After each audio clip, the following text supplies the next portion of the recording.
Thank you, Ridley Scott rules. Name another. Ridley Scott is one of the most recognizable names in Hollywood. He's been making hit movies since the late 70s.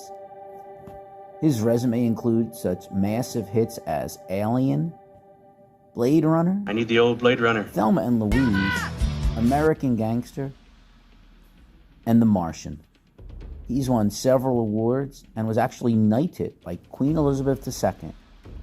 So it's actually Sir Ridley Scott to us commoners. And at age 85, he shows no signs of slowing down. Now, this isn't to say he has not had his share of failures. 1492, The Conquest of Paradise, Prometheus, and Alien Covenant are all commercial and critical failures. And while the film The Last Duel was loved by critics, it was a massive financial flop. In fact, his last 4 movies have lost money. Now, this past weekend, Napoleon was released. This is his 28th film since 1977, and it reunites him with Joaquin Phoenix, who he directed in the hit movie Gladiator. So what do we have here? Is this another movie to add to Scott's list of successful films, further cementing his status of a Hollywood icon? Or can we add this to his recent growing list of failures? Well, before we answer that, let's talk a little bit about the plot to the movie Napoleon. Let's talk! So it's pretty straightforward. We look at the rise and fall of one of history's most recognizable names, Napoleon Bonaparte. From his military commander origins, his rise to power as a general after the French Revolution, to his swift and ruthless climb to emperor, then to his fall from power and death, all viewed through the prism of his addictive and often volatile relationship with his wife and one true love, Josephine. So let's start with what works. Now, Ridley Scott's films, even his failures, are known to be visually striking. And this one is no exception. Now, Scott usually does not rely on special effects as much as others. He uses a lot of practical effects, and you can really see it here, especially in the filming of several of history's significant battles. Scott really captures the horror of a 19th century battlefield. We see the Battle of Austerlitz in the trailer, but it's so much more impressive here, as is the Battle of Waterloo, the burning of Moscow, and Napoleon's crowning as emperor in Notre Dame Cathedral. It looks like we are actually at these events. They look that realistic. Also, the performances from the main cast members, Joaquin Phoenix as Napoleon and Vanessa Kirby as Josephine, they're good. Now, Phoenix is, he's usually great in everything he does, and he doesn't disappoint here.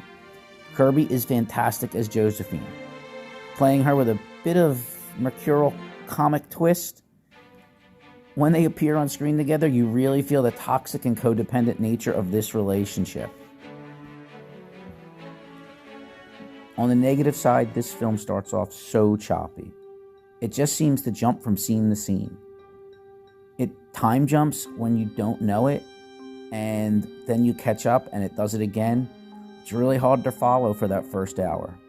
Now, after that, it does settle down, and it becomes a film that flows much better, but that first hour really doesn't hold your interest. Also, and I feel like a broken record with this, it's yet another film that is just way too long. Now, I get it. Scott's trying to squeeze a lot of story in. He's trying to give us so much backstory. I mean, let's be honest, Napoleon's one of the most studied people in the history of the world. You can tell that Scott's trying to get a lot of this story into the movie, make it more fleshed out, but it just comes across as too long.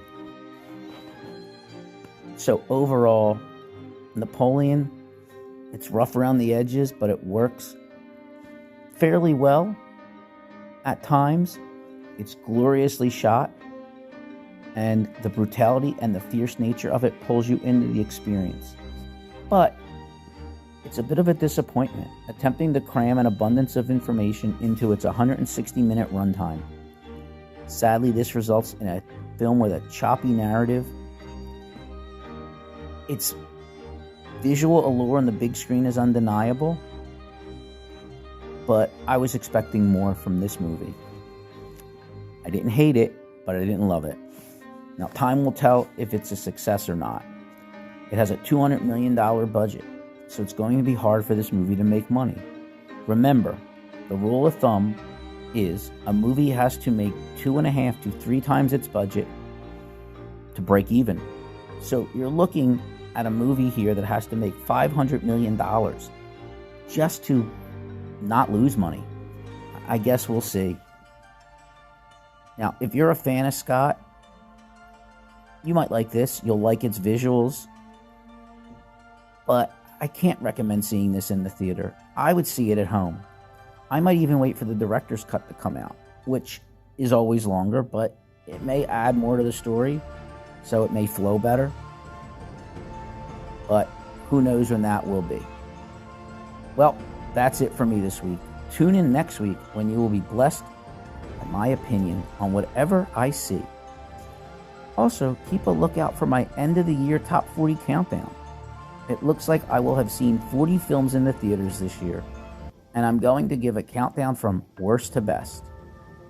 And as always, click the like button, subscribe, leave a comment, share this video with friends and enemies alike. I thank you for giving me your valuable time, and I'll see you next week. Take care.